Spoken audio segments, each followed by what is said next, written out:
Обычный прием душа в собственном доме стал роковым для жительницы Якутска. Сегодня прошло 40 дней с даты смерти Натальи Ярославцевой. 2,5 мучительных месяца в больнице в борьбе за жизнь и трагический исход. Об этой трагедии мы рассказывали весной. Жительница Якутска ошпарилась в ванной. Кто виноват и почему собственная ванна оказалась смертельно опасным местом? Ответ на этот вопрос волнует сейчас близких. В ситуации разбиралась Марина Захарова. Первый вопрос заключается в том, что почему что-то делать начинают только тогда, когда появляются жертвы. И второй вопрос. Почему этой жертвой должна была стать моя мать? Боль, обида, непонимание и 3 самых мучительных месяца поиска ответов на вопросы.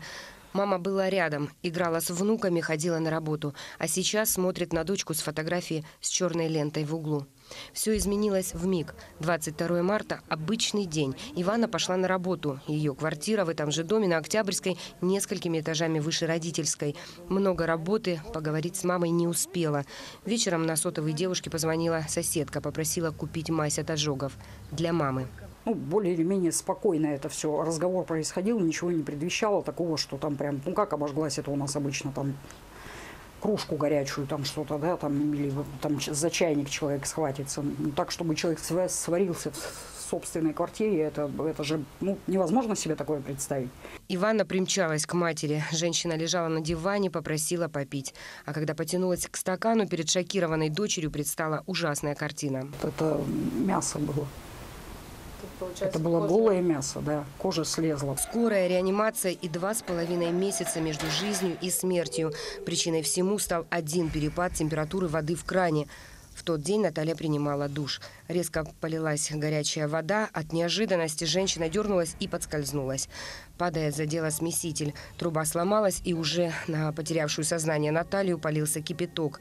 Неизвестно, сколько она лежала под струей горячей воды, но этого хватило для того, чтобы получить ожоги, от которых она так и не смогла оправиться.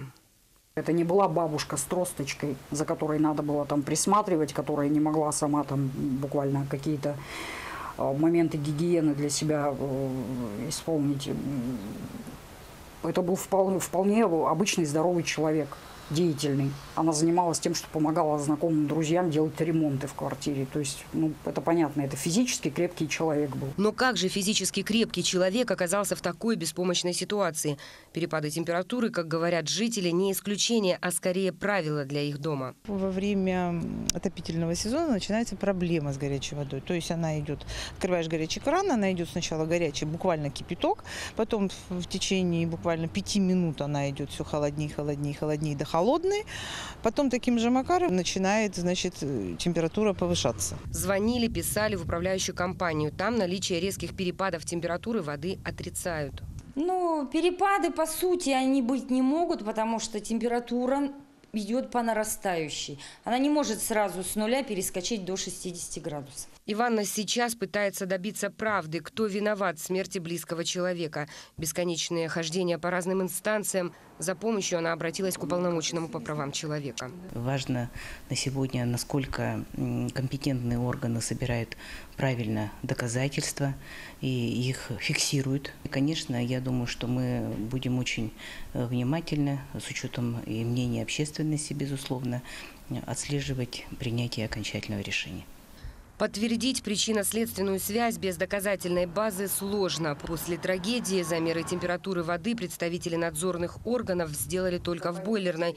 Там все в пределах нормы. На выходе не зафиксировали. Из сломанного крана пробы не берут, а когда его починили, коммунальщики успели наладить обратный поток воды.